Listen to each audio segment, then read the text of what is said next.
May രണ്ടാമത്തെ ആഴ്ച സാധാരണയായി മദേഴ്സ് ഡേ ആയിട്ട് ആചരിക്കുന്നത്. മാതൃദിനമായിട്ട് ആചരിക്കാൻ ഇന്നു മുതലല്ല, വർഷങ്ങൾക്ക് മുമ്പ് തന്നെ ഇത് തുടങ്ങിയിരുന്നു. എന്നാൽ ഇന്ന് ഒരു മദേഴ്സ് ഡേ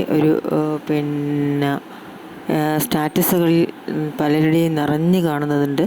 അമ്മയെ സ്നേഹിക്കാൻ അങ്ങനെ ഒരു പ്രത്യേക ദിനം തന്നെ വേണ്ട, അമ്മയെ എന്നും ഞങ്ങൾ സ്നേഹിക്കുന്നു എന്നൊക്കെ പറയുന്നുണ്ടെങ്കിലും ഇന്നത്തെ കാലത്ത് അനിവാര്യമായ ഒന്നായി മാറിയിരിക്കുകയാണ് മദേഴ്സ് ഡേ.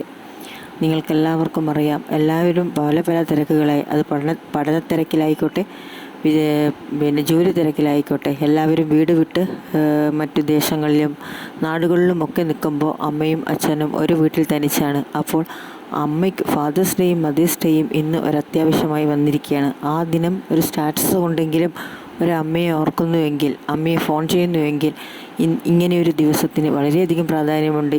ഇങ്ങനെയൊരു ദിവസം അനിവാര്യമാണെന്ന് പലപ്പോഴൊക്കെ തുടങ്ങിയിരിക്കുന്നു. അങ്ങനെ ഈ വർഷവും 2024 മെയ് മാസം 2-ാമത്തെ ഞായറാഴ്ചയും മദേഴ്സ് ഡേ കടന്നു പോയിട്ടുണ്ട്. അപ്പോൾ ഞാൻ ജൂജി കേക്ക് വാങ്ങിയിട്ട് കൊണ്ടുവന്നു, അത് മുറിക്കുകയാണ്. അപ്പോൾ മുറിക്കുമ്പോൾ ഡെങ്ക്ലിയുടെ അമ്മയാണ്. അപ്പോൾ ഡെങ്ക്ലിക്കും അമ്മയുടെ കൂടെ കേക്ക് മുറിക്കണം എന്നുള്ള വാശിയാണ്. അപ്പോൾ ഡെങ്ക്ലിയുടെ അമ്മേൻ്റെ മദേഴ്സ് ഡേ ആണ്. അപ്പോൾ അവനും അമ്മയെ ആശംസിച്ച് കൂടിയിരിക്കുകയാണ്.